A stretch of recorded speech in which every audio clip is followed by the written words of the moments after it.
Jai Shishi Guru Gauranga Gandhar Giridhari Shishi Radha Vinod Bihari Juki Jai Shri Govinda Gopinath Maran Mohan Juki Jai Nitya Lila Pravishtam Vishnupar Ashtutara Shata Shishmar Bhaktivedanta Narayan Gosai Maharaj Shila Guru Dev Ki Jai Nitya Lila Pravishtam Vishnupar Ashtutara Shata Shishmar Bhaktivedanta Vaman Gosai Maharaj Ki Jai Nitya Lila Pravishtam Vishnupar Shatara Shata Shishmar Bhaktivedanta Swami Maharaj Srila Prabhupada Ki Jai Nitya Lila Pravishtam Vishnupar Shatara Shata Shishmar Bhakti Siddhanta Saraj. Sorry, let me start over. I was spacing out. Nitya Lila Pravishtam Vishnupar Shatara Shata Shishmar Srila Bhakti Bhagyan Nitya Lila Pravishtam Vishnupar Shatara Shata Shishmar Bhakti Siddhanta Saraswati Goswami Prabhupada Ki Jai Nitya Lila Pravishta Maha Bhagavat Shila Gorksharas Babaji Maharaj Ki Jai Nitya Lila Pravishta Shila Satchidananda Bhakti Vinod Thakur Ki Jai Nitya Lila Pravishta Vaishnav Sarvabhauma Shila Jagannath Das Babaji Maharaj Ki Jai Shri Rupa Nugariya Guru Varga Ki Jai Nitya Lila Pravishtam Vishnupad Shila Bhakti Vigyan Bharati Goswami Maharaj Ki Jai Nitya Lila Pravishta Om Vishnupad Ashtara Shatashmar Śrīla Bhakti Ballabha Tīrtha Gosvāmī Mahārāja Ki Jai. The festival of his 100th Vyāsa-pūjā Ki Jai. Jai. Nitya Lila Pravishta Om Vishnupad Ashtara Shatashmar Śrīla Bhakti Dait Madhav Goswami Maharaj Ki Jai. Nitya Lila Pravishta Om Vishnupad Ashtara Shatashmar Śrīla Bhakti Pramod Puri Goswami Maharaj Ki Jai.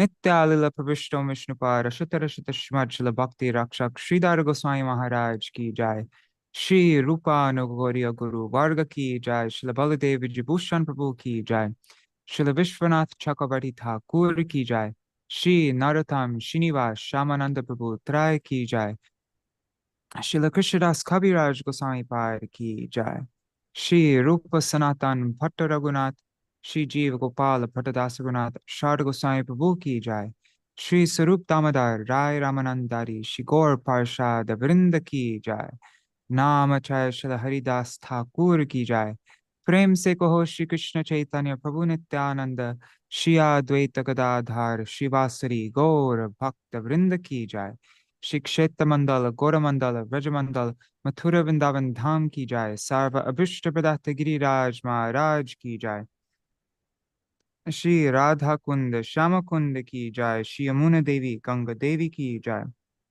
Shri Tulsi Maharani Vrinda Devi Ki Jai Shri Bhakti Devi Ki Jai Shri Purnamasi Yoga Maya Ki Jai Shri Gopeshwar Mahadev Ki Jai Shri Harinam Sankirtan Ki Jai Jai all the so Śrīla Bhakti Ballabha Tīrtha Gosvāmī Mahārāja Ki Jai, all of his god brothers Ki Jai, all of his disciples Ki Jai, everybody who's like participating in his this festival of his Vyāsa-pūjā Ki Jai, Jai Ananta Koti Vaishnava Vrinda Ki Jai, Samagata Gaura Bhakta Vrinda Ki Jai, Shri Jai Gaur Premanande Hari Hari Bo.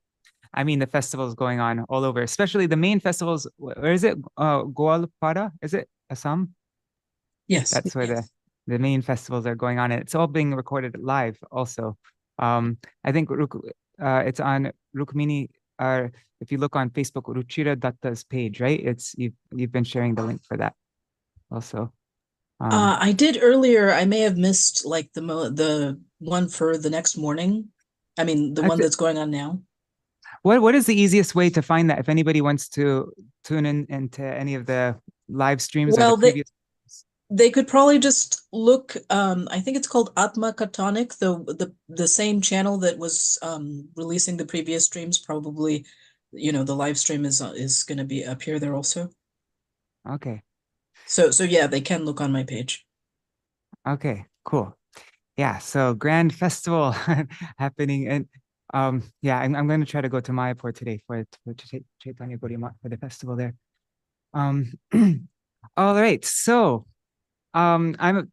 please excuse me, I'm a bit spacey right now. I'm not very good at fasting. I get really really spacey. So I might not be fully there right now, but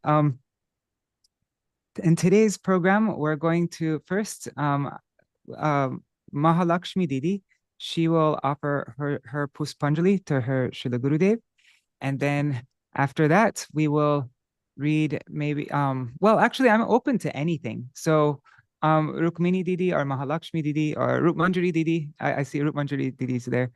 If any of you have any suggestions, like this is a very like what do you say, informal like program. So you could jump in, you could read anything that you like, or you could suggest anything to read. And if not, then I'll just read from Sweet, Sweeter, and Sweetest by Śrīpāda Bhakti Suhṛt Paramadvati Mahārāja. And maybe we could read some letters from the book Affectionately Yours. So yeah, there was the one letter that Srila Gurudev sent to me that I had mentioned Wednesday that I would want to read part of, but I spoke a lot on, or I guess it was Tuesday here, and anyway, I spoke a lot already, so I would rather no. I'm totally, as I said, I'm really spacey right now. I remember, yeah, I forgot about that. Please do share the letter. Maybe after Mahalakshmi Didi finishes her glorification, then you could read that letter that he wrote to you. Cool. All right, Krishna. And then this time at the end of the program, I wanted to I'd like to play the video of him singing Jai Dao in Moscow, I think 2001. It's really awesome recording. All right, Mahalakshmi Didi, I'm handing it over to you. Hare Krishna, Dandavat Pranam. If it's okay with you, if you have any photographs of anything devotional or of Gurudev, I think that I would rather look over at the screen and see that than my own face, if you don't mind. Well, I mean, if it makes you feel more comfortable, Rup Manjari sent me that collage that we went through yesterday, and so I could share that on the screen, and then your face will just be a little tiny on the like small on the corner. Is that better? Okay. Okay, I'll do that. Yeah. So I'm just praying for grace and mercy, and feeling pretty unqualified to actually offer Pushpanjali. Haven't been making the kinds of efforts that I should to remember Gurudev deep from within my heart. And I sort of looked for some things that were already written or that other people spoke.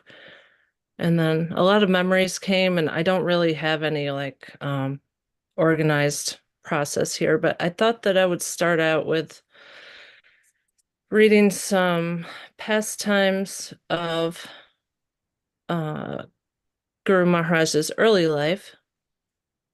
I don't think anyone has covered those yet. So these are transcribed from Paramadvati Maharaja's Pushpanjali from a few years ago. Okay. Anywhere Guru Maharaj would sit and meditate was his favorite place. His parents were very worried to see such a small child sitting and meditating. They thought, "What is this?" His parents feared that what will happen to him. They would call his name, but he didn't respond. One summer when Guru Maharaj was about 5 years old, his uncles and aunts came along with their children to Gwalpara. Gwalpara is a serene, scenic place on the Brahmaputra River, flowing nearby with mountains and lots of trees. The whole family used to go on excursions and picnics. Once they were all climbing a mountain, and after some time, Guru Maharaj told them that he was not feeling well. He had a stomach ache and he could not climb anymore. He told them that he wanted to go back, but his family tried to persuade him otherwise. They had such a nice picnic to enjoy and wanted him to stay. Still, he said he didn't feel well. They asked him if he would go alone, and he said yes, he knew the way back. So Guru Maharaj went back to his house where his grandmother and father were present, and went to his room to sit in meditation. A stomachache or body ache was only an excuse. He was simply not interested in recreational activities, although he was still only a child at the time. When his classmates told Prahlad Maharaj to let them play, Prahlad said, "No, we will not play today. Come, I will tell you something." That was when Prahlad gave all the instructions to the demon boys. They were about the same age as Guru Maharaj then. After some time, Guru Maharaj's grandmother called saying, "Hey, Koka, where are you? Where are you?" Guru Maharaj was not at all attentive to her. She called several times, but he could not be disturbed. Then she told her son, Guru Maharaj's father, "See your son. He's sitting here and not moving. Something has happened to him. Is his health okay? He came back from the picnic saying his health isn't good. Please check whether everything's all right with him." Guru Maharaj's father then called him several times, yet he remained unresponsive. Guru Maharaj's father shook him, and Guru Maharaj got disturbed and started crying. He said, "You have disturbed me. You've disturbed me." Hearing his cries, everyone in the village assembled there. He was crying so loudly they came to inquire about what had happened. In those days, everybody was concerned about others, particularly in villages. This culture continues in India. When family members come from the excursion, they saw the crowd in front of their house and thought, "What happened?" They went inside and saw Guru Maharaj sitting and crying because he was disturbed from his meditation. That was his fixation of his mind. Again, he was only 5 years old at this time. There was another time when Guru Maharaj went missing for 3 days. Everyone was searching everywhere, crying, "Where is our son? Where's our son?"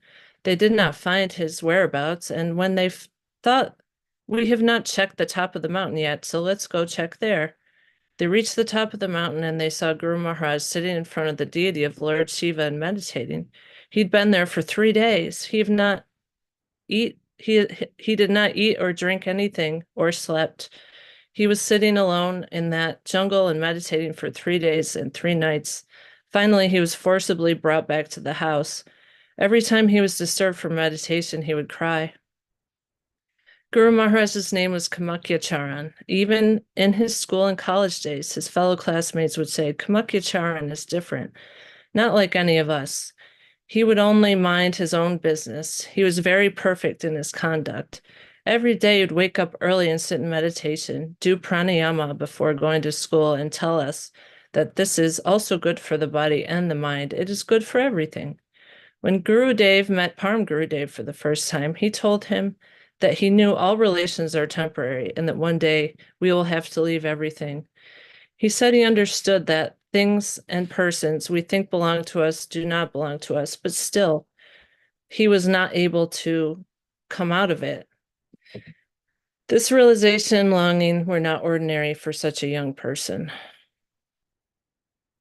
So when Guru Maharaj was leaving home to meet Param Gurudev, he told his family that he was going to meet a friend that would help him with some work. And he didn't disclose the details. And he figured that that wasn't a lie because sadhus are our only friends and they're the only ones that can actually give us help.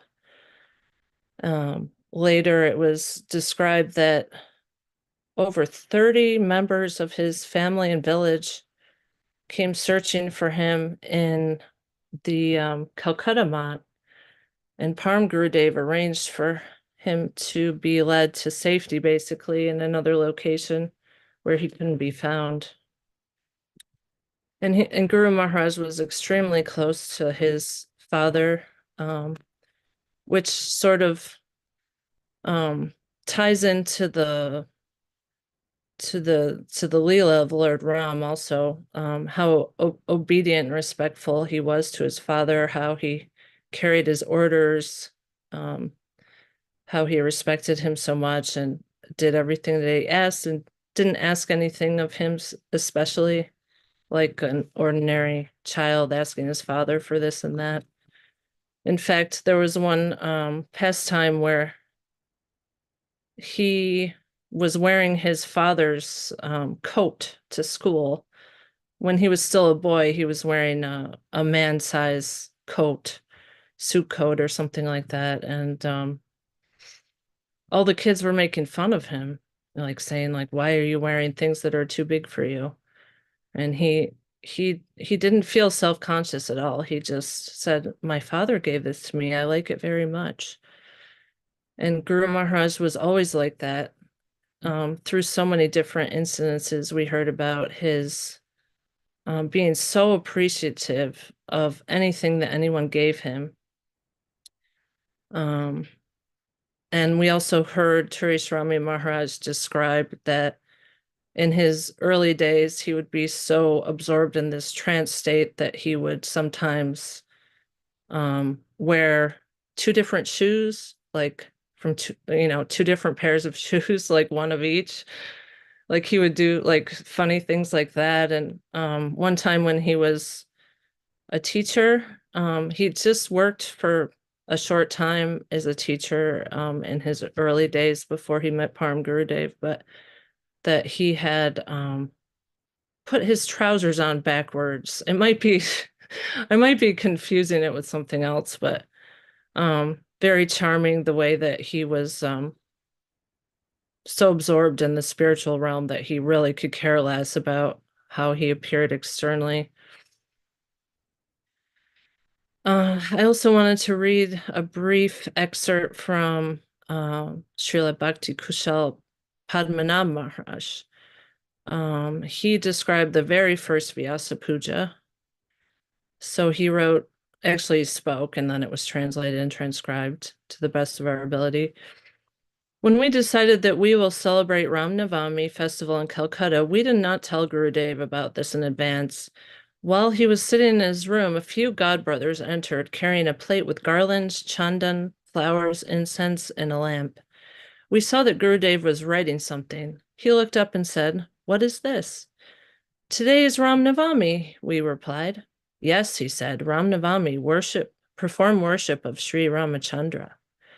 We told him, "No, we want to worship you. Today is your Avirbhav." He said, "Who told you it was my Avirbhav, my birthday?" We explained, "Pujapad Nitya Gopal Prabhu told us today is your Avirbhav." He said, No, do not perform my worship. Worship my Gurudev. If you worship my Gurudev, then my worship is done." We said, "You will perform your Gurudev's worship, and whom shall we worship?" And Srila Gurudev ordered, "We shall worship our Gurudev." Guru Maharaj instructed us to bring chairs. When the chairs were brought, he said, "Call Srila Bhakti Vigyan Bharati Maharaj and Bhakti Saurabhacharya Maharaj." We went with that invitation from Gurudev and told him, "Gurudev is calling you." They came and sat on the chairs in Gurudev's room. When we got ready to perform Arati of Gurudev, he told us to first perform Arati of Srila Bharati Maharaj. See his conduct. He's the Acharya, but he told us to first perform Arati of Bharati Maharaj. We propose that we will offer worship to you and him together. After Arati, he told us offer the flowers to Bharati Maharaj's lotus feet. Two persons took flowers in both hands and simultaneously offered flowers to the lotus feet of Srila Gurudev and Srila Bharati Maharaj. When we were offering garlands, Gurudev told us to first offer one to Bharati Maharaj. See how our Gurudev's conduct is. He was never ever taken pride in being a guru. He's such a great Acharya, president of the World Vaishnava Association, etc., but he never showed the least bit of pride in being a guru. And then next, I've a short excerpt from Gurudev's own address on Ram Navami. Sorry, I don't have the year. Just one question with it. Like, so before that point, they like nobody knew about his Vyāsa-pūjā or anything like that. Like it was, he kind of didn't let anybody know, because it sounded like he said, "Who told you that it's my Vyāsa-pūjā," right? And he said, Yeah. Was it Nitya Gopal Yeah, or that was something? like described as being the initial recognition of that. I've heard a different So he'd slightly. keep it kind of a secret that he was born on Ram Navami then. Like he didn't really make it known ever. He never made it known. And Wow. I suppose he probably wouldn't have been carrying around documents with him. And in those days, and he was born in he appeared in 1924. So, you know, in a village. So it's not like they have like records they keep so easily and stuff like that. Beautiful. Yeah. So I think that was the first time. Wow. Sorry to interrupt. No Continue. problem. No problem. Okay, so this is what Gurudev spoke. After I joined the Mat, I saw that sannyasis perform Guru Puja on the appearance of their Gurudev. Therefore, our Gurudev also performed worship of Śrīla Prabhupada on his appearance day. On Uttanakadashi also, Śrīla Gurudev used to worship Śrīla Prabhupada, and then we would perform Śrīla Gurudev's worship. Śrīla Gurudev was a personal associate of the Supreme Lord. Prabhupada also was not an ordinary human being. He shook the whole world. Our Gurudev was serving the Supreme Lord 24 hours a day. He had the most ideal character. He even chastened a rascal like me. Do you know why Śrīla Gurudev made me an acharya? He thought, he has so many faults. He cannot be rescued unless he serves the Vaishnavas. If I make him an acharya, he will have to take care of all the Vaishnavas. He will have to serve the Vaishnavas, and in this way, he will be rescued. Thinking like this, Śrīla Gurudev appointed me acharya. In our system, becoming president or mat in charge does not mean becoming the master of the organization. I was appointed acharya so I may serve Gurudev's dependents. I have become acharya. This does not mean that I have become a big person, a worshipable person, and everybody should serve me. Such thinking will open the door to hell. Okay.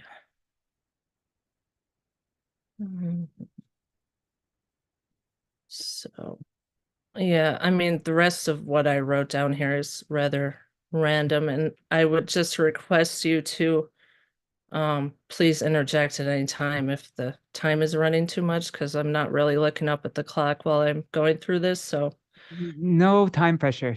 You have all the time you this also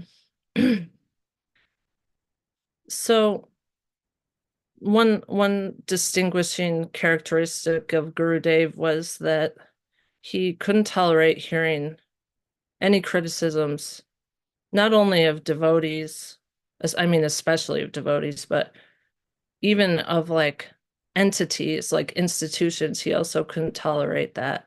Even non-devotees, even Mayavadis, he just in general could not tolerate anyone coming before him and saying anything bad about anyone else. And probably the most impactful example that I retained in this regard was an incident that was described to me about how someone had come to him and was complaining about, like, I don't even want to name, like the biggest institution in our spiritual tradition.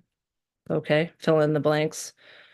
Was having some, they were complaining about something that happened. I mean, so many things could be plugged in there, I guess.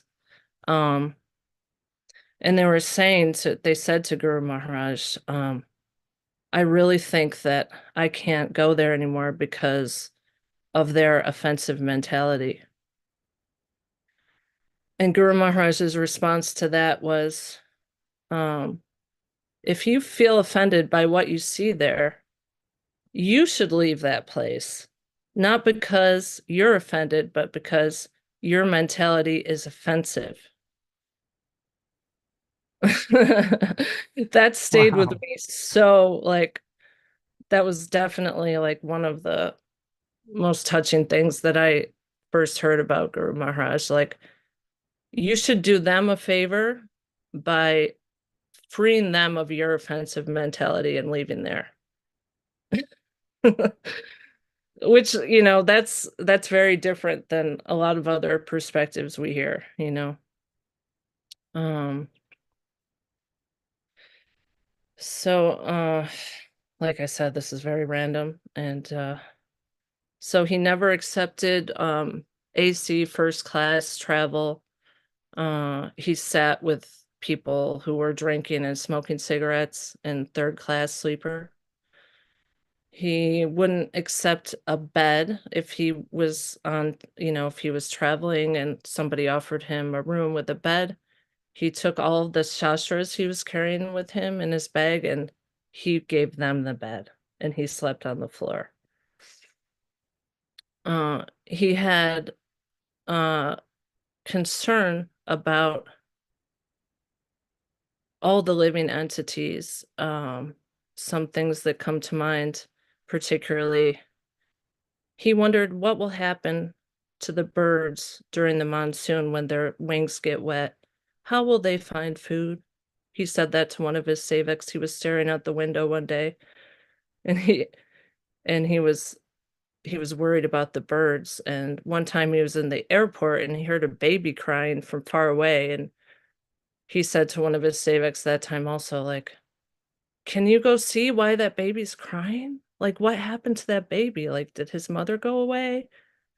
And he he requested the sevak to actually go and check up on the situation. And like, it's okay, you know, the mother had gone to the bathroom, but now the mother came back and the baby's okay. And then Guru Maharaj was like, oh, good. You know, another thing was he never allowed mouse traps, mosquito poison in his room. He wouldn't allow all out. And he was actually found sprinkling sugar in his bathroom as to distribute prasad to the tiny ants there. And he also, I remember hearing from my godbrother from Slovenia, Madan Gopal Prabhu, that once he got the service to fan him, and during the course of offering that service, he became irritated because the mosquitoes were just incessant, and he was started feeling harsh and hostile towards the mosquitoes as he was fanning. And then, at the conclusion of that, he was removed from that service. Another devotee came and started doing that service. And then in Hari Katha that night, let's see, he was remarking how many flies were around the atmosphere that night. And then he looked at my godbrother Madan Gopal Prabhu and said, but the flies are also devotees, and made a sidelong glance,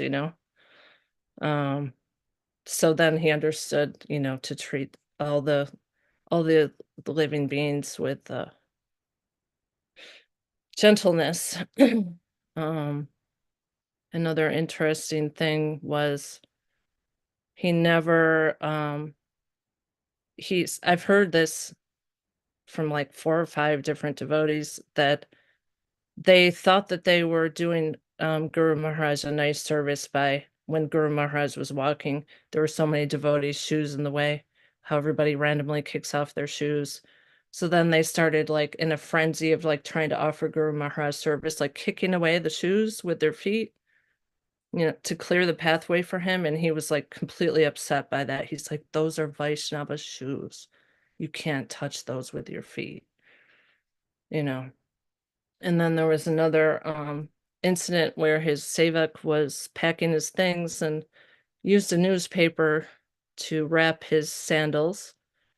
And he said, this is India. Somewhere on that newspaper is written the name Krishna. You cannot wrap my shoes in that, And so that kind of consciousness we've heard. He would never say, I'm going preaching, or I'm going on prachar, or tell his disciples, you need to go preach. He would rather use this kind of vocabulary, I'm going for kirtan. We're called now for kirtan. He would say like that. He wouldn't want to give an order to any of his disciples, because if they didn't follow the order, then that would be Guru Avagya, right? Is that what you're saying? So he'd tell in an indirect kind of way, so that... Well, he did elaborate on that, and he's like, how can you preach? First, you have to purify yourself.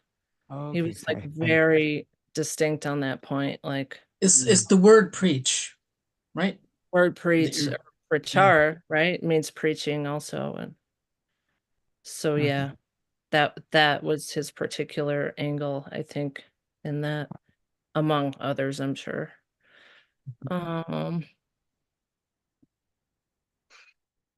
Well, there's so many things I could continue with. This is interesting too, and I find this unique that I've heard so many different versions of this as well, like that Guru Maharaj refused to change his presentation according to his audience. So there'd be several occasions where some devotees would try to schedule his tour and host a program, and no one showed up there. So there was like for an ordinary person, they might not have as much enthusiasm when they were speaking, when there was only one person sitting in the huge auditorium. They might feel kind of like shy or like disappointed or lack enthusiasm, but those persons who hosted the program were also feeling bad. Nobody came, but they saw Guru Maharaj had no change in mood whatsoever. He spoke full vigor and enthusiasm, as if there were thousands of people sitting there, you know.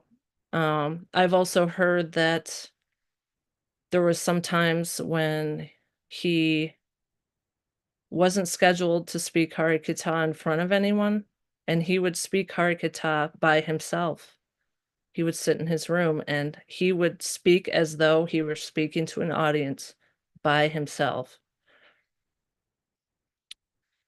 So, yeah,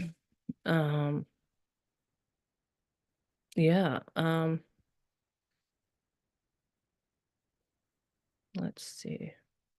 He didn't want, one recent one that I was transcribing was that someone who was offering service to him, either a sannyasi or a sevak some years ago, was like, had the idea that it would help Guru Maharaj if they like screened people that came for Harinam and like asked them questions like, oh, we haven't seen you before. We need to know who you are.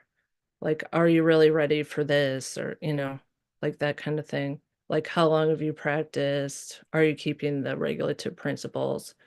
And then that person finally just said, like, you should just go away for some time and come back, you know. And Guru Maharaj observed these people walking away, and he just became devastated. He was like, I wrote down here what he said, quoted by this person who is recalling this pastime. Guru Maharaj then became angry and said, oh, do you want me to go to hell? It is like I am near a seashore or by some lake, and somebody is in the water raising his hand and calling me to help, help. And I will tell them, don't worry. I will help the next day when I know you better. Call me tomorrow. Do you want to send me to hell? Go now and bring them back. So that's pretty unique too, because we see these days too in some people have a different mood. Like you have to go through this whole long process and wait for so long, but he was always like, put that mood into people. Like, you know, sometimes people would express like, I don't know if I can really do this. I don't know if I can really commit to this. I don't know if I can promise I'll never break the principles. He's just like, and he would just encourage them, just try and do it anyway, you know? So, yeah, I want to leave time for other people, so I'll conclude there. And thank you. Hare Krishna. Dandavat Pranam. Wow, that was beautiful. And I love those. I've never heard any of those anecdotes before. So that was really, yeah, wonderful treat. Thank you so much. Thank you. So, yeah, Rukmini Didi, would you like to read the letter? And also, if you have any other memories or other anecdotes or anything like that that you want to share, also, yeah, you're free. This time's for you. You can do whatever you can speak whatever you like. Yeah, I thought I had the letter open, but this is not the letter. Hold on a second.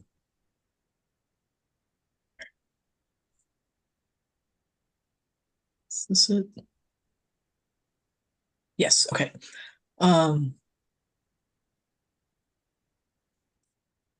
So I can share my screen.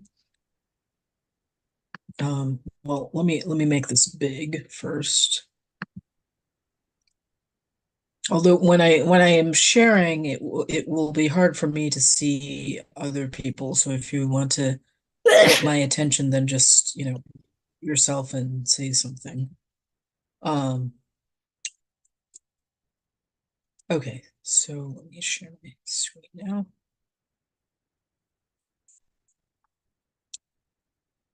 And actually, first, so let me just say, Namo Vishnupadaya Shri Gaura Priyamurte Śrīmati Bhakti Ballabha Tīrtha Gosvāmī Mahārāja. All glories to Shri Guru Maharaj, Vanchakalpatarubhascha Kripasindubhya Vachapatitanam Bhavanebhyo Vaishnavebhyo Namo Namaha.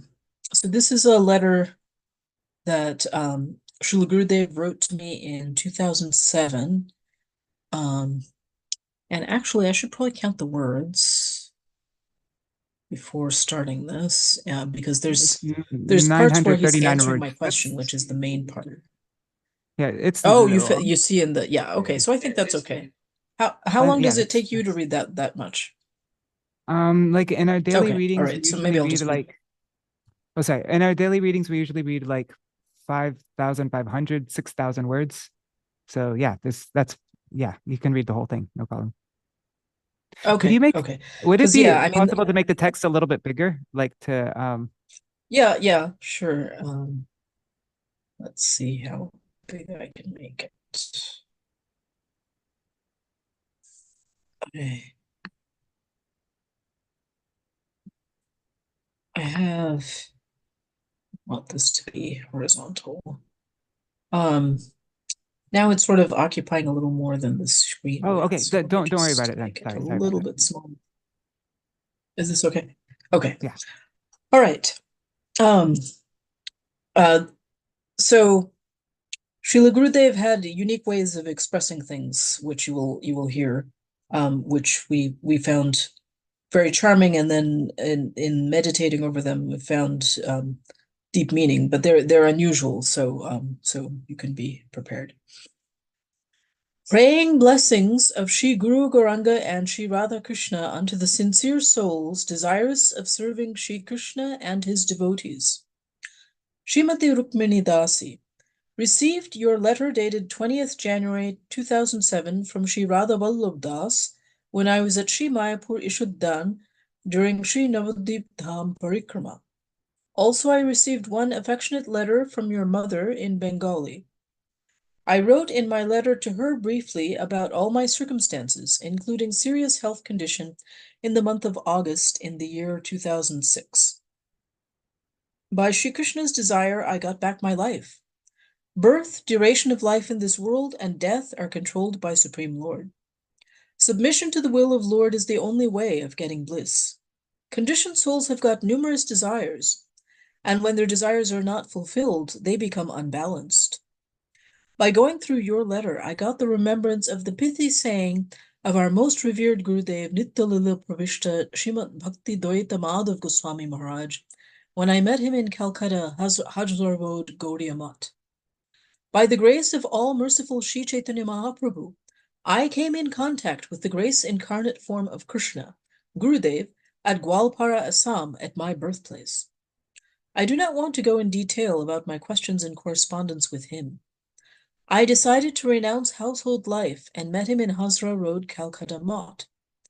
I told him I had become too much indifferent to worldly relations, which are so perishable. I expressed openly my heart to Gurudev, saying that although I was indifferent to worldly relations, also I had the drawback of the propensity of sense enjoyment. Under this circumstance, whether it was proper for me to renounce household life. Gurudev to this question said no conditioned souls of this world could definitely say that they were completely detached from worldly desires. They should sincerely submit to Supreme Lord Shri Krishna, who can rescue them from the clutches of Maya, illusory energy of Supreme Lord. Gurudev expressed his strong desire that I should renounce the house and join the institution. After that, I decided to join the institution without seeking permission of the family members. I also heard from Gurudev about the teachings in regard to this from the Gita. Arjuna asked Krishna, Chanchalang hi manah Krishna, my mind is too much restless. It seems almost impossible for me, a conditioned soul, to control my restless mind, as it is impossible to control the air current. Shri Krishna, in reply, said, I admit that surely it is difficult to control the mind, but it is not impossible. You are very powerful. You can control the mind by repeated practice, Abhyasa Yoga and Vairagya. There are two kinds of significance of Vairagya. One, practice of detachment to non-eternal things of this world, and two, attachment to Supreme Lord, Shri Krishna. As much attachment we shall have for Krishna, so much actual detachment we can get automatically.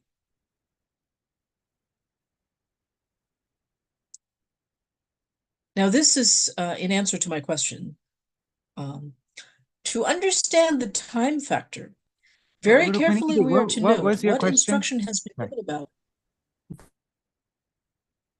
Sorry about so that. I don't have, I don't have the letter that I myself wrote. I was not foresighted enough to keep a copy, but as far as I recall, my question was about how there can be time in the spiritual world, and some people were saying that there's no time at all, and I was saying, how can there be no time when there's rhythm, there's, you know, the I don't remember if I asked about the ashtakal, but anyway, I do remember saying that, you know, that there's definitely rhythm in the, and, you know, kirtan in the spiritual world. So how can there be no time? That's as far as I can remember. Okay, cool. Thanks. To understand the time factor, very carefully we are to note what instruction has been given about it in the authentic scriptures of India. There are two kinds of sky, material sky and transcendental sky. In the material sky, there exist three states of time factor, past, present, and future. But in the transcendental spiritual sky, there exists no past or future, only present. As long as we are in the grip of material egos, being enveloped by the illusory energy consisting of three primal qualities, Raja, Sattva, and Tamah. By Raja Gun, living beings are created. By Sattva Gun, they are sustained, and by Tama Gun, they are destroyed. We are in the grip of material time, past, present, and future. Words uttered in the material sphere with material egos are material words, which will give us contact with non-eternal things and relations causing bondage and threefold sufferings. 1. Physical and mental sufferings. 2. Sufferings caused by other living beings. Now horrible suffering is inflicted by human species. And 3. Natural calamities. Transcendental realized souls can utter transcendental sound, which will give us contact with eternal blissful entity, Supreme Lord Shri Krishna and his devotees. If we associate with worldly people, we shall hear worldly words, and our minds will be attached with non-eternal things of this world. Provided we associate with realized souls, we will be in contact with transcendental sounds, which transcendental rhythm can awake the eternal real nature of the soul, viz., eternal pure devotion to Supreme Lord. Sakarma pala bhukpuman. Human beings will reap the fruits of their own actions. It is stated in the Gita, Karmarnyevadhikaraste ma phaleshu kadachana. Every conscious living being has got relative independence, thinking, feeling, and willing. By the good use and bad use of relative independence, they can do good and bad acts. Fruits of the actions are controlled by Supreme Lord. We commit a Himalayan blunder when we blame others for our own sufferings. It is written in the letter to your mother in Bengali that association of bona fide Shuddha Bhakta, pure devotee, is essential. Tato dussangam utsrijya satsu sajjeta buddhiman santa evasya chindanti manovyasangam muktibhi. Srimad Bhagavatam, Canto 11, Chapter 26, Verse 16. So, by the way, I just sang the verse in the usual tune that I know to sing a shloka, but Srila Gurudev didn't usually sing. He uttered in a very meaningful way, and he said that we should be meditating on meaning when we are speaking the shloka. Anyway, so that was the verse. For getting actual fruit, you are to practice Navadha Bhakti, stated by Prahlad Maharaj in 7th canto of Srimad Bhagavat, or 5 forms of devotion taught by Sri Chaitanya Mahaprabhu, Sadhu Sangha, association of bona fide sadhus, Nama Kirtan, chanting of the holy name, Bhagavat Shravan, hearing of Srimad Bhagavat, Mathura Vas, residing in Mathura Dham, and Shraddhe Shrimurti Seva, worship of deities with firm faith. Out of them, Nama Kirtan is the best in Kali Yuga. More when we meet. My love to you. May all merciful Shri Shri Guru Gauranga Radha Krishna bless you. Affectionately yours, Bhakti Ballabha Tīrtha. Śrīla Gurudev Ki Jai. Jai. So thank you for allowing me to read that, and I will say something. I think I'm paraphrasing what Śrīla Gurudev often used to say himself whenever he spoke anything. He used to say that if I am sitting in the audience hearing, then maybe I'm not paying attention. But if I'm speaking loudly, then I am forced to speak attentively and to purify myself. So I'm thanking the audience for giving me this opportunity to speak loudly and purify myself. And sometimes people asked why he would speak so loud, and he said it was to purify himself. Jai. Very well. Thank you so much. That was beautiful. Wonderful. Thank you so much. That was beautiful. Wonderful. Yes, Thank you so much. Beautiful. Yes, it's Bhavatarini. Oh, Haribo Bhavatarini Mataji. Hare Krishna. Is there time for me to say anything? Yes, definitely. Please. Oh, Haribo Bhavatarini. But maybe shut off the if you could shut it off on the computer or the TV or whatever. Can you shut off the sound on the But TV? maybe shut off the. Yeah, he's shutting it off. Yeah. Shut off. Okay, it's off. Okay, great. Yes. You can turn up the volume. Don't turn. Okay, Hare Krishna. So I'm not qualified to speak anything, but it's just so sweet.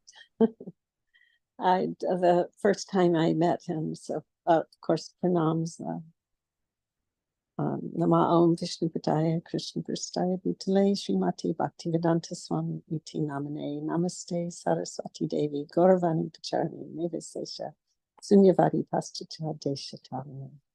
All glories to Śrīla Prabhupada, to Śrīla Bhakti Ballabha Tīrtha Mahārāja, and to all the assembled devotees and the Guru Varga. I had the good fortune of meeting him when he came to Hilo for Rath Yatra that Jagadatri performed.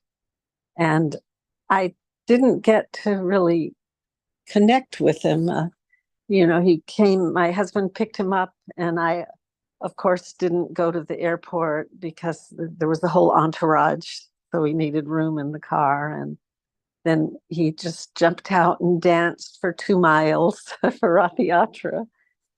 But he made an arrangement to come to our house for lunch and to give a class one day. In Hawaii, you have indoor-outdoor living. So our house is kind of like on a small lot. So it's 3 stories, and it had like the second story has a big porch. So the people that were building the house had just been finished. They made a Vyasa-san for him. And the temple room was very small. It was 6-sided, and it was off the porch, and you had to go outside of each level was just like one room, like the kitchen and kitchen and living room, dining room. Then the next floor was a bedroom and a porch, and then a tiny temple room, 6-sided, and the top floor was another bedroom. So to keep it brief, so we thought maybe 30 people would come, and we had the Vyasa-san made for him, and the people that weren't devotees were just really into making this Vyasa-san for him and fixing the temple. And they of course came to the program. So as Marie was saying, I think 400 people came, and I thought it was going to be 30 people. So I was making a snack. It was like after lunch. It was like not a meal time. So I was just making a snack. So did we make a full lunch? Oh, actually we did. Some people brought preps, like people brought different things. But so I was making samosas, and I don't, did we wash his feet when he came? I think. But whatever happened, I didn't take part in anything. I was just making samosas for 400 people on the bottom floor. And I didn't go to the class. I didn't greet him. I didn't do anything. I just made samosas. And then everyone just sat all over the yard. People were sitting on the ground, on the porch, on the steps, and he came down, and I was still making samosas. And he told me, he said that all the trouble you have gone to, you couldn't come or hear my Harikatha, but you got double the benefit than if you had attended. And so he blessed me like that. And yeah, he was so humble. Pure devotees manifest. You can show the And then, mercy of the Lord. then after that, we Things, food, the ingredients, Right. people brought food, yeah, all the- yeah, it just was wonderful. And after that,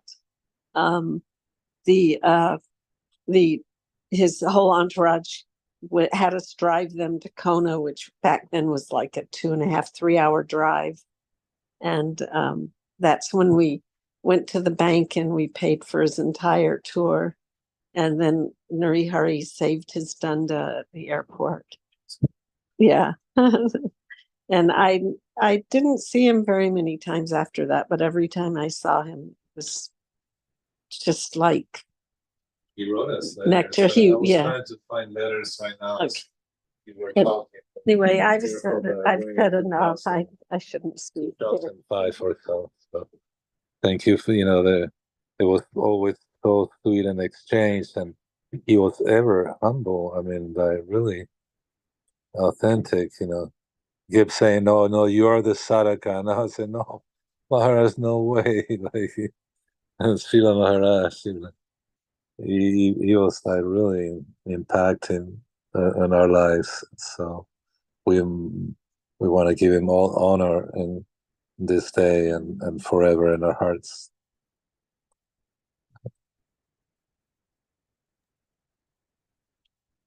Jai ho. Jai. That-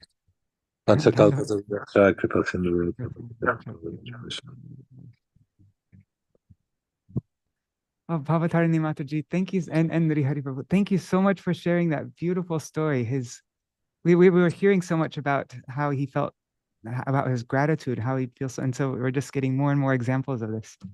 It's really, very special. Thank you. Yes, as Rukmini, Srimati Rukmini was saying, that he was like that. He never forgot anything done in his service, because he offered it all at Guru Maharaj. And we know that from Bhagavatam that Krishna and his pure devotees, they never forget what's done for them. And when Shishupal did his last curse and Krishna cut off his head with the Sudarshan Chakra, his finger got hurt. And Draupadi, she saw that, and the only ones that they are at the Rajasuya sacrifice. And but she tore, imagine the wife of the emperor, imagine what type of saree she had. It'll probably be millions of dollars. But she tore her saree and jumped to take care of the Lord. and so they say that he never forgot that. And bandage his finger, stop the bleeding. And so it is said that he never forgets that the things done by the pure devotees. So he gave her then unlimited sari, most valuable. So I always wonder, what happened. And we hear the story. Oh, she prayed to the, why it took so long to come. Well, she was praying to, the wrong Krishna, But no, that quality of Maharaj, of gratitude, and I was so surprised. It sounds like, I'm grandizing myself with the story of the Danda, but the only thing that what impacted me is that after years, I go, we went to it was 2008. Fast forward to 2011. I think his last visit to Hawaii was in 2002. I think after that he stopped his traveling to Hawaii. But yeah, extraordinary. All these personalities were, and so we're very grateful that we were given the chance to do a little something. Yeah, the first time he came was in the 90s in Hawaii. Like that.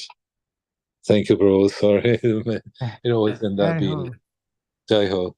Haribo, Dandala pranams to all. Thank you, Madhukar, for this wonderful reading sessions. Hare Krishna. I'm grateful. I'm grateful that there's this opportunity. Thank you. That was very nice. Thank you, Prabhu. Oh my God, the camera was on. I didn't notice the camera. Okay. No worries. We're very grateful to be able to associate with you and Rukmini and the devotee that spoke. All these wonderful devotees. Mahalakshmi, everyone. We feel so fortunate to be able to take part in these classes. Thank you. Hare Krishna. Now, Haribol, Dhanyavad pranams. Thank you so much. That was really nice. All right, so now we're going to continue. I think we have half an hour left. So I think with this last half an hour, we can continue reading from this book, Sweet, Sweeter, and Sweetest. So I'll share my screen and I'll just jump right into it. Yeah, so the last two pastimes we read about, I'm not going to recap because I'm too spaced out right now. Like my brain's not functioning very well. So I'm just gonna, I'll just continue on. And maybe, I don't know, I'll have to check the schedule, like with our Chaitanya Bhagavat reading, but if there is, maybe we can have another day of reading also from this book. I'll see. So, okay, respecting the devotees' feelings. In May 2010, several devotees from Punjab came to Kolkata. Oh, and this is, the book Sweet, Sweeter, and Sweetest. These are remembrances of Śrīla Bhakti Ballabha Tīrtha Gosvāmī Mahārāja's personal servant towards the end. His name at that time was Prahlad Prabhu, and recently, like last year, the year before that, just very recently, he took sannyas, and now his name is Bhakti Suhṛt Paramadvati Mahārāja. Respecting the devotees' feelings. In May 2010, several devotees from Punjab came to Kolkata and requested Srila Gurudev to visit North India for preaching. He had not toured North India for more than 5 years, other than visits to New Delhi and Chandigarh to consult doctors. Previously, he spent at least 4 to 5 months of the year in that part of the country for preaching activities. Many devotees in Punjab were starving for his darshan. Some of them could not travel to Kolkata due to their elderliness or family responsibilities. Srila Gurudev was also advanced in age and his health. His health was not able to, I don't know that word. Anyways, his health was not hale like before. However, in order to fulfill the desires of the devotees of Punjab, who visited Kolkata Math, he made a commitment to go to that part of the country in September, October, and observe several days of Kartik Vrat in Ludhiana. After observing the Janmashtami festival at Kolkata Math, Srila Gurudev started his North India tour in September. He went to New Delhi first, and from there went to Chandigarh. He initiated sincere votaries into Harinam and Mantra Diksha, and also spoke Harikatha to a large assembly of devotees on a few occasions.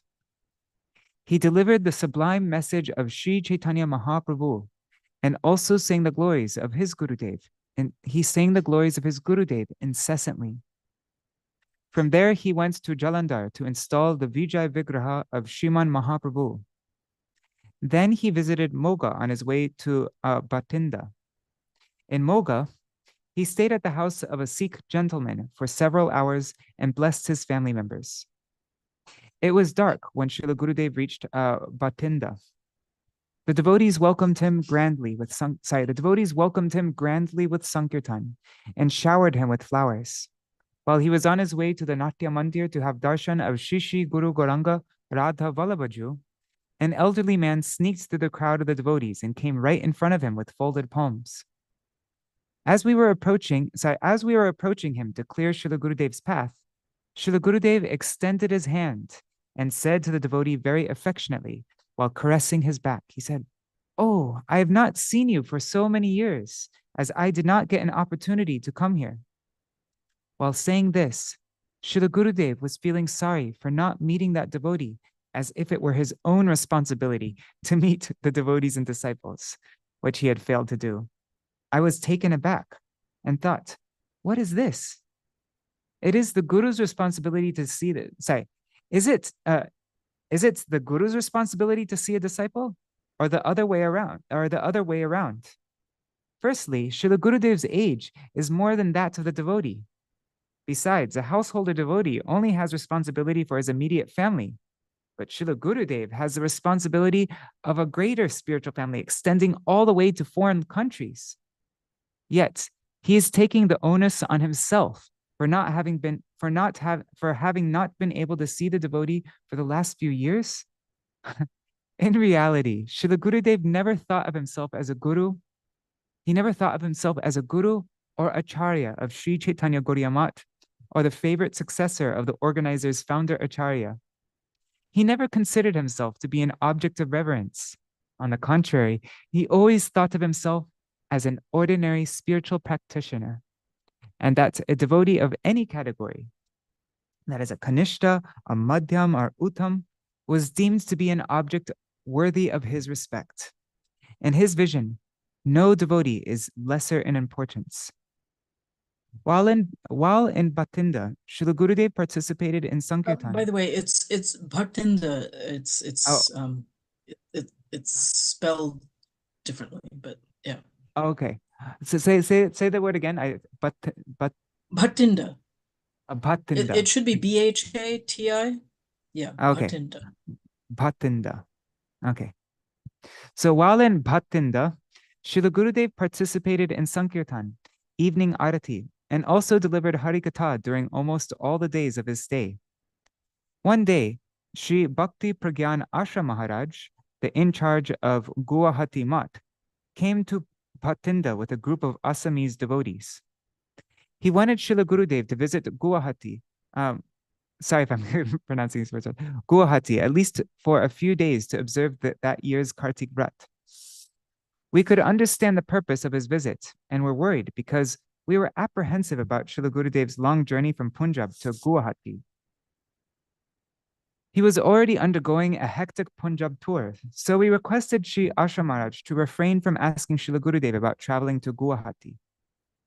We pleaded with him to simply pay his obeisances to Srila Gurudev and leave his room. As soon as Sri Ashram Maharaj entered Srila Gurudev's Bhajan Kutir with a group of Assamese devotees, Srila Gurudev, with a broad smile on his face, turned toward us saying, "He has come to take me to Guwahati." As he said this, he stealthily laughed. We could also do nothing but laugh from within. However, we presented a serious look on our faces. They didn't show outwardly. They just kept their... Srila Gurudev turned toward Sri Asha Maharaj and asked, "Do I have to go to Guwahati?" Well, who would say no to such an offer from Srila Gurudev? In spite of that, respecting our request, Sri Asha Maharaj had a split mind. Neither was there a strong yes from him, nor a strong no. He simply said, "If you go there, the devotees will be pleased." That sentence was enough to close the discussion and book the tickets to Guwahati. Srila Gurudev was always ready to do anything for the sake of devotees. Devotees are dear to him, and their pleasure is his only target. He was never apprehensive of his health, advanced age, and hectic schedule to achieve that target, to please the devotees. This reminds me of an incident that happened several years ago. In early December 2002, Srila Gurudev was admitted into Batra Hospital in New Delhi for treatment of his severe heart ailment. A 2-week preaching tour to Mumbai and Bengaluru, starting from December 13th, was already scheduled. During his hospitalization on Sunday, December 8th, 2002, at 8:30 p.m., several devotees from Mumbai got together at one place and telephoned him to request him to cancel his subsequent preaching tours till his health was fully improved. The following conversation that took place between Srila Gurudev and Sri Madhusudan Maharaj, referred to as Sri Maharaj in this conversation. So the conversation between them at that time shows Srila Gurudev's eagerness to meet the devotees for their pleasure. So Sri Maharaj, that's Sri Madhusudan Maharaj. Sri Maharaj, "Guruji, please take rest." And is implying ceasing to worry about the program in Mumbai. Srila Gurudev, affectionately, "What is the meaning of rest? If I sleep the whole day, I get material thoughts. Rest means doing kirtan and harikatha. That is actual rest." Sri Maharaj, "From Mumbai, devotees have written a letter with a petition to you to take rest and not come to Mumbai at this time. They have affixed their signatures. We are going to send it by fax very soon. The devotees here hope that you will take rest." They had to make a petition, signing their names. Srila Gurudev, very affectionately and with a chuckle, he said, they may say that externally, but internally, they desire that I should go there. If I do not go, they will be disappointed. We should not see to our own comfort, but should see to the feelings of the devotees. Wow, this is beautiful. We should not see to our own comfort, but should see to the feelings of the devotees. Those devotees wait all through the year for me to go there. Even if I go there for one day, they will be happy. They want to see me. The feelings of the devotees should be considered. Otherwise, it could bring about adverse feelings in my bhajan. Sri Maharaj, "But Guruji, the devotees desire in their hearts that you should take rest." Srila Gurudev, as if negotiating, he said, "It is very cold here in Delhi. I will not dance in Nagar Sankirtan. I will sit inside the vehicle." He's trying to convince him. As he was trying to negotiate in such a sweet, loving manner, despite him being fully independent, many of us who were listening to the telephone conversation became enchanted and laughed quietly. Sri Maharaj, "Is the chest pain continuous?" Srila Gurudev, "Whenever I sing or speak Harikatha loudly, dance or climb steps, I feel pain." Sri Maharaj, in a complaining mood out of love, he said, you do speak Harikatha loudly." Srila Gurudev, "Some people have a loud speaking voice like that. When Srila Śrīla Maharaj used to speak, he spoke so quietly that we had to keep our ears very close to his mouth to hear him." He laughs. "However, our Guruji used to speak loudly. During Harikatha, when the bhav, the mood comes, it is very difficult to stop. By speaking loudly, the wicked mind comes under control. My mind is wicked, and that is why I speak loudly. Similar like what Rukmini Didi was saying. Or was that Mahalakshmi who said that? Yeah, no, I think Rukmini Didi mentioned that point. Yeah, I mentioned. Yes, he mentioned. So I guess it's a point that he mentioned repeatedly also. Sri Maharaj. The devotees in Bengaluru also want to take rest. The devotees in Bengaluru also want you to take rest and not go there now. Srila Gurudev. It will be a very big problem if I do not go there. Those devotees have contributed some money, and I gave that for the Bengaluru program. Also, many devotees are doing a lot of service. They're doing a lot of service there. They will be disappointed if I do not go there. This affectionate conversation came to an end at this point.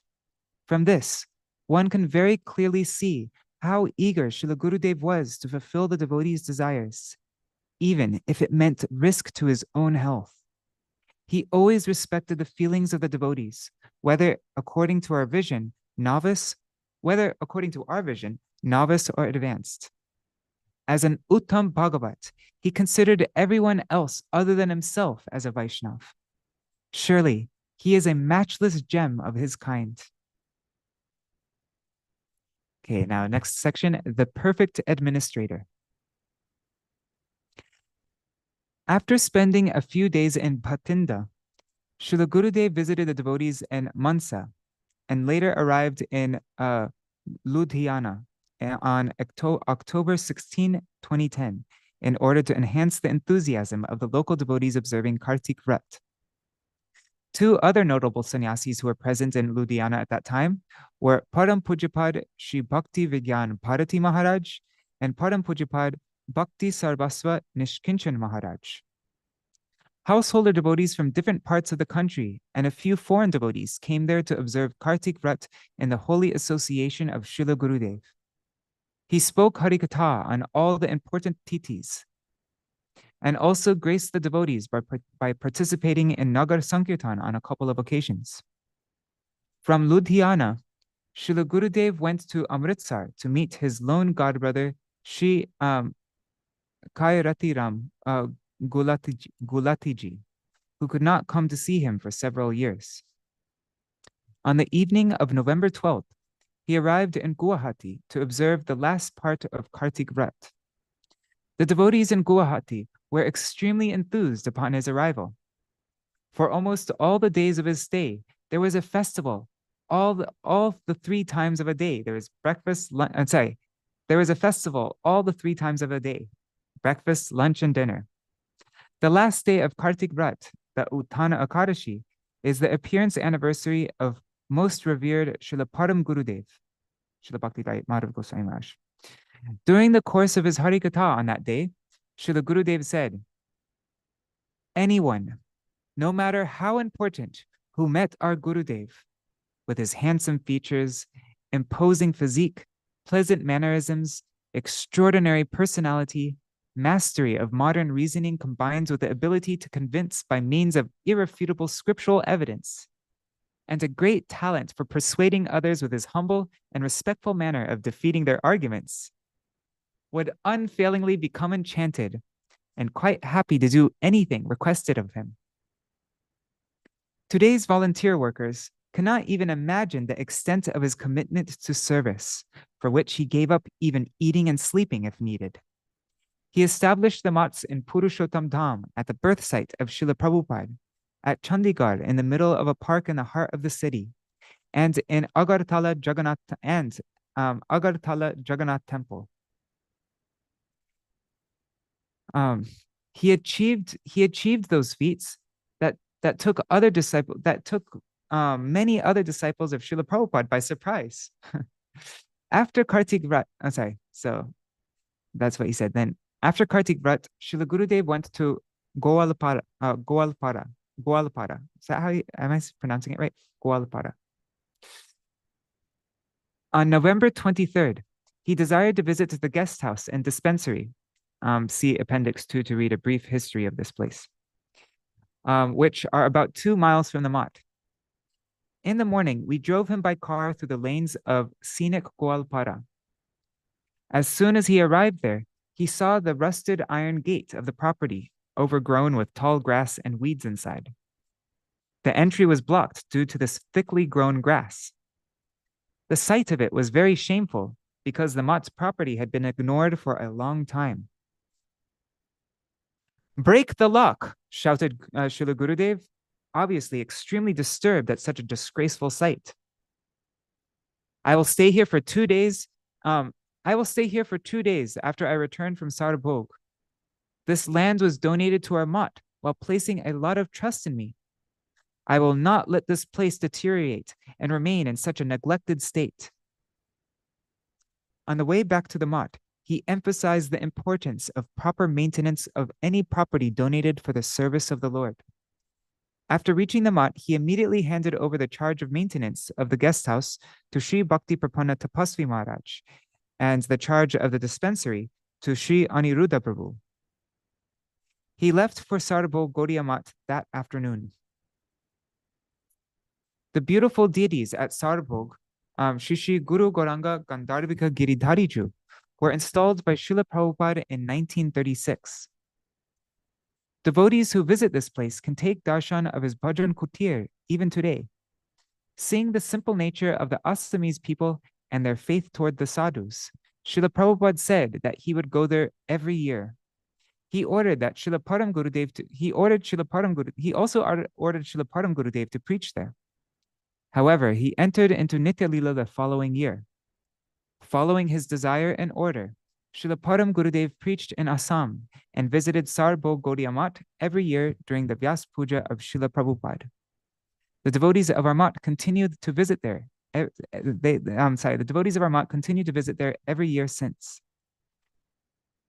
When Srila Gurudev visited Sarabhog Math, a raised boundary wall was being constructed on all 4 sides of the Math to keep the place safe from thieves and property encroachers. Since 4 months,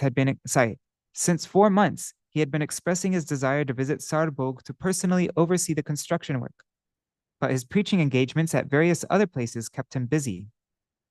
However, despite this, he sent a lot of money for this service. The following day, Srila Gurudev inspected the construction work at Sarabhog. Param Pujapad Śrīla Bhakti Bhushan Bhagavat Maharaj was taking care of construction at the site. He showed the progress of the work to Srila Gurudev. And here's a picture of him. Yeah. I guess is that Bhakti Bhushan Bhagavat Maharaj right there? All right, so he showed him the progress of the work and assured Srila Gurudev that he would personally supervise the construction and embellishment work at Sarabhog Gaudiya Math. He requested Srila Gurudev to continue his preaching activities and to attend to other institutional assignments without worrying about the construction at that place. Srila Gurudev handed over a substantial amount of money for the construction service. On the night of November 24, he spoke Harikatha, in which he emphasized correcting our own behavior and not becoming involved in finding faults in others. He explained in detail Vaishnav K, written by Srila Prabhupada, Dushramantumiki said Vaishnav. Srila Gurudev traveled back to Goalpara the following day. On November 26th. It's Goalpara? Gwal, like a Gwal is like a Gopal. It's Oh, got it. I a got it. Gwal is like a character Gwal. boy. Yeah. Got it. Okay, cool. Yeah, I was wondering if I was saying that right. Okay, so it's Goalpara. So on November 26th, he wanted to inspect the guest house one more time. He had not forgotten the neglected guest house and dispensary. A few of the sevaks, along with some other devotees, went in the early morning in advance to inspect the place. To their pleasant surprise, they found that the grass was cut uniformly. The bushes were removed. The approach path was cleared, and the rooms were nicely cleaned and painted. A few minor cleaning activities prepared the platform for his arrival. Seeing the place beautified, Srila Gurudev was pleased and said, "We should not disrespect the trust of the donors. Maintain this place properly."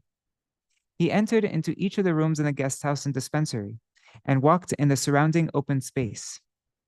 Then he sat on a chair inside the dispensary and said, "Do Sankirtan. There will be a feast after that." The devotees performed Sankirtan, and later khichdi and sweet prasad were distributed. Srila Gurudev's exhibition of divine anger led to an immediate surge in the progress of work within 2 days. He engaged anger in the cause of service to rectify the devotees' indifference toward proper maintenance of the mott's property. Due to him, a place that had been abandoned for at least a couple of years was beautified in just a couple of days. He is such an expert administrator and perfect leader. If Krishna's anger can bring eternal auspiciousness to all the living entities, then so can that of a pure devotee. Devotees are more merciful than the Lord. It is very unusual to see them angry. However, they exhibit such pastimes to teach the conditioned souls to perform uninterrupted and unmotivated service sincerely.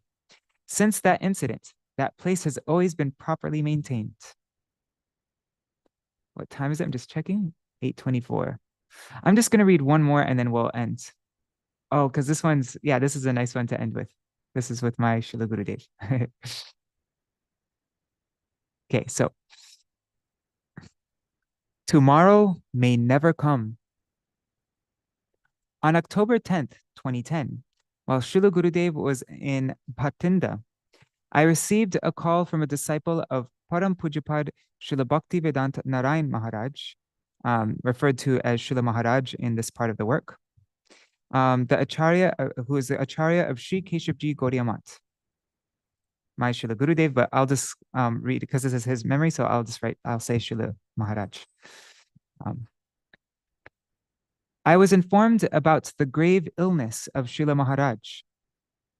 I received a complete health update from the personal caretaker of Śrīla Mahārāja before I, along with Shri Rasbihari Prabhu of Jammu, conveyed the message to Srila Gurudev in brief. However, he was very keen to know the details in their entirety, as he kept asking questions till he receives the full update of Śrīla Mahārāja's health. At his behest, a telephone conversation with Shri Madhav Maharaj, a personal caretaker of Śrīla Mahārāja, was arranged. He felt marginally relieved when Shri Madhav Maharaj said that there had been some improvement in Śrīla Mahārāja's health over the past few days. Srila Gurudev spoke to him about Srila Mahārāja's tireless preaching efforts, which included extensive travels around the globe. He also reminisced about Srila Mahārāja's visit to Sri Vinod Vani Gaudiya Math in Vrindavan a few years ago, and their meetings on several other occasions in the past. Rukmini Didi, not Rukmini Didi, Rupmanjari Didi shared some pictures of them together also. I have it already open here. Where is it? I think it was at the end. Oh, there's one. See, there's my Srila Gurudev and Srila Tīrtha Gosvāmī Mahārāja. I wonder where that is. It looks like an ISKCON temple. That's we didn't see him. Oh, he didn't see him. Oh, no. Now we see him. Yeah. Oh, okay. Sorry, I think there's a bit of a lag. Yeah. There. Okay, so he also reminisced about Srila Mahārāja's visit to Sri Vinod Vani Gaudiya Math in Vrindavan a few years ago, and their meetings on several other occasions in the past. He then told Sri Madhav Maharaj that the devotees should take good care of him and try their utmost to offer him the best treatment. He further advised him that the devotees should not give up their efforts, with the understanding that Srila Mahārāja had mercifully granted this service opportunity to them. He mercifully granted this service opportunity to them. Srila Gurudev returned to Kolkata in December after more than a 3-month Punjab and Assam tour. A few days later, Sri Madhav Priya Prabhu, another personal caretaker of Srila Mahārāja, phoned me and asked me to submit his request at the feet of Srila Gurudev. Said, if his time and health allowed, Could he kindly write a few words about Śrīla Mahārāja for a special issue of our magazine that was to be published in February 2011? After Śrīla Gurudev had taken his breakfast on the following day, I submitted this request to him. I also told him that he could write leisurely, as there was time before it needed to be published. He inquired from me about the latest health update of Śrīla Mahārāja and said that he would certainly want to write a few affectionate words to Śrīla Mahārāja. I left his bhajan kutir after he sat near his study table, as he did on other days. At approximately 11 a.m., I went inside his bhajan kutir to see if Śrīla Gurudev was ready to take his bath. I found that he was writing a letter to Śrīla Mahārāja with intense absorption. Therefore, I came out without disturbing him. When I again checked after half an hour, he showed me a partially drafted letter and asked if it was all right. See, and there's him writing a letter. It's a picture. So I nodded my head and urged him to take his bath, but he was in a fervent mood to complete the letter. I left the room only to return after another 15 minutes or so and found Śrīla Gurudev still at the peak of his concentration, wanting to be left undisturbed. The frequency of my visits into his bhajan kutir increased as I started to feel restless. He had to finish many other activities before he had his lunch and medicines. I started to make noise during each of my visits. He would momentarily stare at me through the top of his eyes without even lifting his head. My restlessness annoyed him, as it disturbed his concentration, but he did not say anything to me. Almost after 1 p.m., Śrīla Gurudev got up from his study table. He wanted me to see what he had written. I was very anxious about the delay in his schedule, so I told him, "Guruji, it is already very late. You have to take your lunch and medicines at the proper time. Otherwise, it will not be good for your health. I can see the letter later." Śrīla Gurudev had been observing my restlessness for quite some time, and now, when I urged him to stop this service and continue with other routine duties, he angrily said, "If you have taken up a responsibility, then you should fulfill it. What is the use of taking it up only for the sake of it? If you cannot do it, then do not take up the responsibility at all. And if you have done so, then commit yourself to it. It is not good to do anything in a hurry." I humbly replied, "But Guruji, we have about 2 months to submit the letter. It is not urgent." Śrīla Gurudev categorically said, "It is better to do it now, as I could fall sick tomorrow, or something else could happen. I might have to leave the body at any time, so it is not good to procrastinate. If a responsibility is taken up, it should not be left unfinished." I was completely dumbstruck by that reply from Śrīla Gurudev. Generally, we speak to others that we are not the body. This body is impermanent. But when it comes to practice, we are very far from the ideal. We do not grasp the urgency of performance of Hari Bhajan. We tend to have a laid-back approach to devotional activities, postponing them to some other day. However, through these pastimes, Śrīla Gurudev taught that one should exhibit serious intent and earnestness to perform devotion. Do not delay doing something that one could do today. Do not procrastinate, as tomorrow may never come. He also suggested that when one commits oneself to a service activity, do it without worrying about the world of other things to do. Yes, when one commits to oneself to a service activity, do it without worrying about the world of other things to do. Do whatever you do with the utmost sincerity and ensure its completion. On his order, I went through the letter written by him. What I saw in those distinctive words was his affection toward the Vaishnavas. He seemed to have recollected all the memories of his past meetings with Śrīla Mahārāja while he was expressing his thoughts in the letter. Having delved into the actual reality of the events, it took him a couple of hours to compose the letter. The affectionate warmth of the words he used in the letter was sublime. He would not easily give up until he found the appropriate words. He would never compromise just to save time for something else. His sincerity in every activity is an example for everyone. Srila Gurudev wrote the following affectionate letter, translated from Bengali to Srila Maharaj. And we'll end with this letter. We'll end the program for today. Sri Chaitanya Gaudiya Math, Kolkata, December 19, 2010. Wow, just a few days before my Gurudev entered Nitya Lila. Shri Jagannath Puri Dham Chakra Tirtha. Shishi Guru Goranga Radha Damodarju. It's the name of Thakurji there.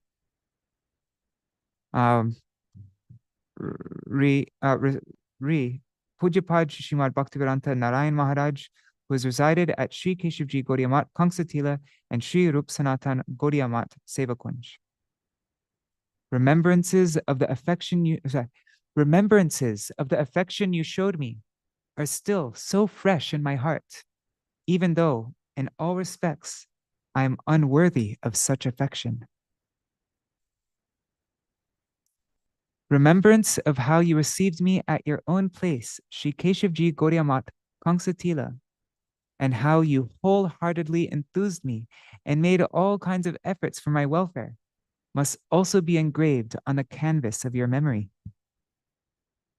Although we all become grief-stricken at the sad news of your grave illness, upon hearing that, by Sri Krishna's desire, you have recovered somewhat, we all feel heartened and encouraged.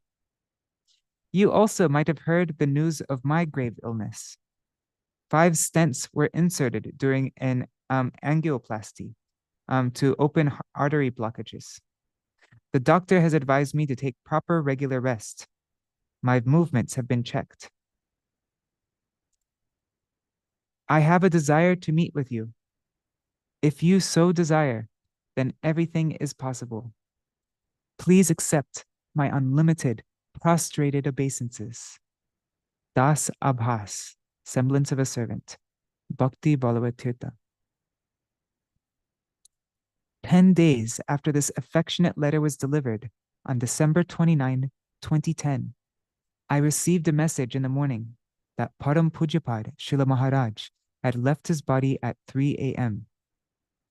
At around 9:30 a.m., after Srila Gurudev took his breakfast, I conveyed the message of Srila Maharaj's departure from this world. As soon as he heard this, he was shocked and said, "Left the body? I was informed that his health had improved. Had it not?" I said that there had been a marginal improvement in Srila Maharaj's health, but that was only for a short time, and now he had left his body. Srila Gurudev then answered, "Everyone has to leave one day. At any moment, anything might happen. This or that cause is merely instrumental." He indicated that by leaving this world, the devotees instruct us that this world is not a permanent place of residence. Srila Gurudev then remembered that he had recently written an affectionate letter to Srila Maharaj and inquired about it. I said that Srila Maharaj had received the letter, and after reading his remark, he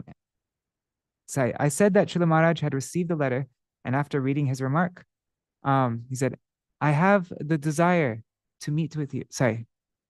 I mentioned to him that after reading his remark, that I have the desire to meet with you. Srila Maharaj replied that if Krishna desires it, then it will be possible. Srila Gurudev said, "Now it is not possible." After a while, he continued, It is not that it is impossible. It happens on certain occasions. Srila Narottam Das Thakur got the direct audience of Srila Rupa Goswāmī, although the latter had disappeared by that time. Srila Rupa Goswāmī also fed milk to Srila Narottam Das Thakur. The Lord and his associates are eternal. Their bodies are not material. They can appear anywhere at any time, provided the prayers to them are sincere. In hindsight, it appears that Srila Gurudev was aware of the urgency to send his affectionate letter to Śrīla Maharaj as soon as he was asked to do so. He knew very well that he might not get another opportunity, as he previously said. I might fall sick tomorrow or anything else might happen, so it is not good to procrastinate. Had he postponed the activity of writing the letter to some other day, all of us would not only have been deprived of witnessing this final loving exchange between these two brothers, but also of the message from him that an opportunity needs to be availed of as soon as it comes, because no one can be sure of what the next moment might bring. An opportunity once lost may be lost forever. Therefore, it is not wise to procrastinate our bhajan until some other day. Jai. Jai Śrīla Bhakti Ballabha Tīrtha Gosvāmī Mahārāja ki jai. Jai Śrīla Gurudev Śrīla Bhaktivedanta Narayan Gosvāmī Mahārāja ki jai. Wow, that was this book is so potent. It's so beautiful that I really want to read another day. So I think we will read another day, but I just need to double check that we'll still be able to finish Chaitanya Bhagavad and Srila Vrindavan Das Thakur's disappearance day if we read another day. So I'll confirm in our Chaitanya Bhagavad WhatsApp group.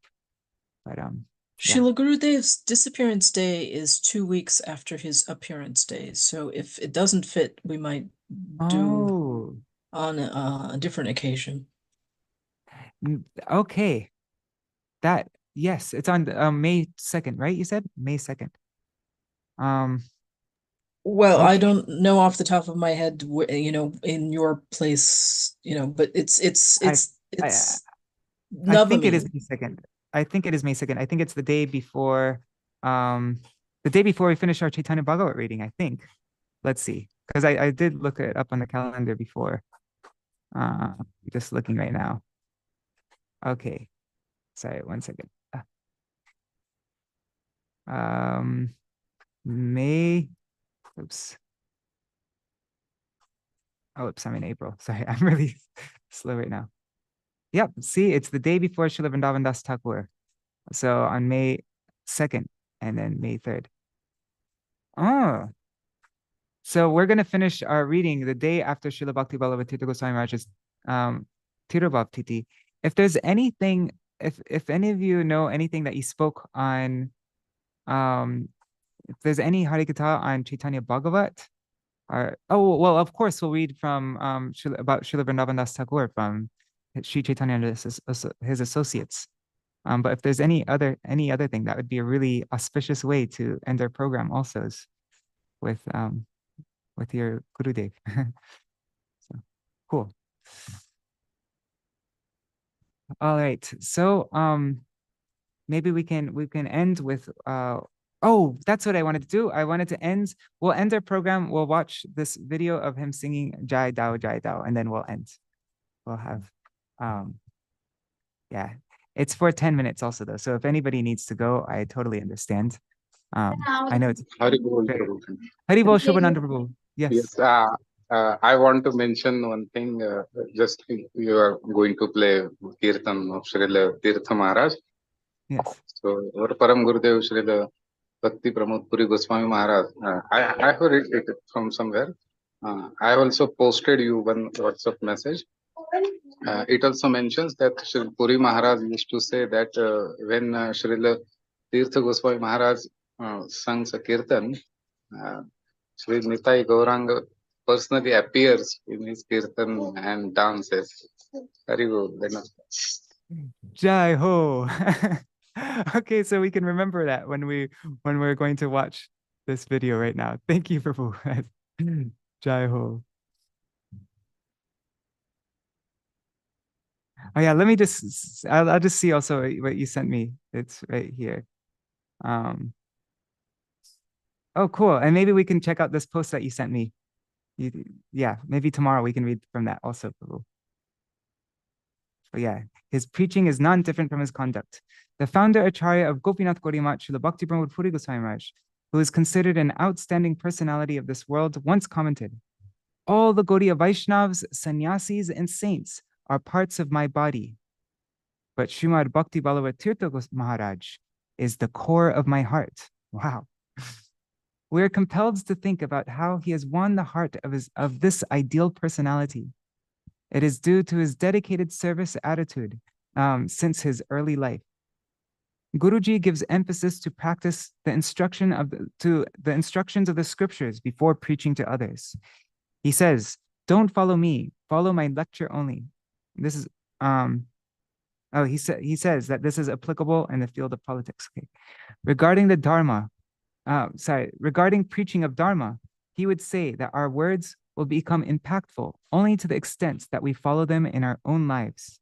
Preaching without conduct is lifeless. It will only be entertainment, and no one will be benefited from it. That's from an offering from Shri Bhakti Vibhuda Muni Maharaj, 2015.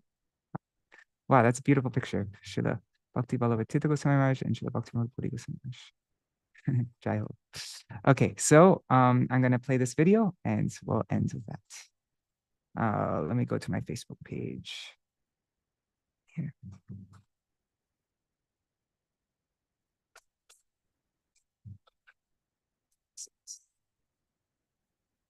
Yeah. Let me make it. Yeah.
Jai Ho.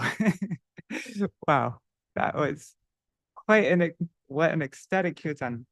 I'm really regretting never having the opportunity to be in such a kirtan like Wow, that. to be there. Amazing that it was recorded. Never having the opportunity to be in Yes. such a kirtan. Wow, to be there. Amazing that it was recorded. Never having the opportunity to be in There's a loop Wow, to be going on. there. All right, so I'm going to end now. We'll do a very short Jaidwani because I know it's very late, and then maybe we'll have another reading tomorrow, or maybe I'll figure out the schedule. But thank you so much for joining till the end, and Jai Śrīla Bhakti Ballabha Tīrtha Gosvāmī Mahārāja ki Jai.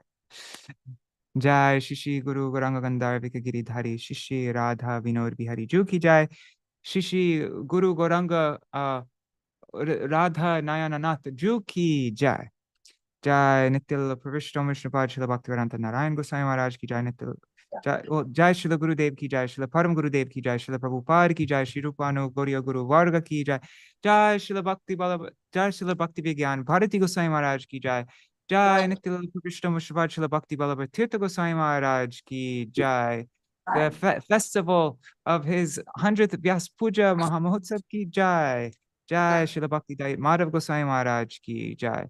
Jai Śrīla Bhakti Pramod Puri Goswami Maharaj ki Jai. Jai Śrīla Bhakti. Jai all the associates of Śrīla Bhakti Siddhanta Saraswati Goswami Prabhupada ki Jai. Jai Shri Hari Nam Sankirtan ki Jai.